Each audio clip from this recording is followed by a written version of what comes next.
சித்தப்பகல் கிச்சனுக்கு வணக்கம் ஃப்ரெண்ட்ஸ். இன்றைக்கி ஹோட்டல் ஸ்டைலில் பன்னீர் பட்டர் மசாலா நம்ம வீட்டிலே எப்படி பண்ணுறதுன்றது பார்க்கலாம். அதுக்கு நான் வந்து ஒரு வடை சட்டியில் கொஞ்சமாக எண்ணெய் ஊற்றி அது கூட இஞ்சி பூண்டு பெரிய வெங்காயம் எல்லாத்தையும் கட் பண்ணி நல்லா வந்து வதக்கிறேன். அது கூடவே வந்து கொஞ்சமாக தக்காளியும் போட்டு நல்லா ஒரு 3 தக்காளி போட்டு வதக்கி அது கூட வந்து உப்பும் போட்டு வதக்கணும். கொஞ்சம் சீக்கிரமாக வதக்கும். ஸோ அதையும் போட்டு நல்லா வதக்கலாம். நல்லா வதங்கினதுக்கு அப்புறமா இதை வந்து ஆற வச்சு மிக்சியில் போட்டு அரைச்சிருக்கேன். மிக்சியில் அரைக்கும் போது என்னன்னா கொஞ்சமாக நான் வந்து முந்திரியும் வந்து போட்டு அரைச்சி எடுத்துக்கிறேன். ஸோ இப்போ சைடில் வந்து என்ன பண்ணுறோன்னா இன்னொரு சட்டியில் வந்து லைட்டாக தேவையான அளவு எண்ணெய் பெருஞ்சீரகம் அது கூடவே கறி மசாலா பட்டை எல்லாத்தையும் போட்டு நல்லா வதக்கலாம். வதக்கிட்டு இப்போ நம்ம அரைச்சி எடுத்துகிட்டு வந்த விழுதுகளையும் அது கூட போட்டுக்கலாம்.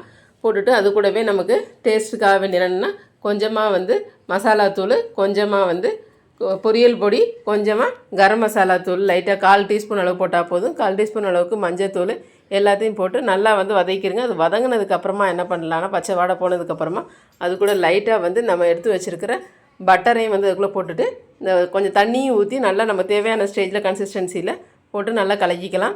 ஸோ கொஞ்சம் கொதிச்சு வர ஸ்டேஜில் என்ன பண்ணலான்னா இதெல்லாம் கொதிச்சு வர ஸ்டேஜில் நமக்கு வந்து பன்னீரை வந்து லைட்டாக ஃப்ரை பண்ணி வச்சுருக்கோம் பக்கத்தில் பேனில்.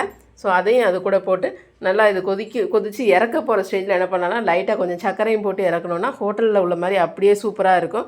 கண்டிப்பாக நீங்களும் ட்ரை பண்ணி பாருங்கள். ட்ரை பண்ணி பார்த்து எப்படி இருக்குது அப்படின்றத மறந்துடாமல் கமெண்ட்ஸில் கொடுங்க. புது வியூவர்ஸ் யாரும் பார்க்குறீங்க அப்படின்னா மறந்துடாமல் சப்ஸ்கிரைப் பட்டனையும் கிளிக் பண்ணுங்கள். அப்போ தான் நான் கொடுக்குற அடுத்தடுத்த வீடியோஸை நீங்கள் வந்து மிஸ் பண்ணாமல் பார்க்க முடியும். Thank you friends. இன்னொரு நல்ல வீடியோவில் உங்களை வந்து பார்க்குறேன். Bye bye friends.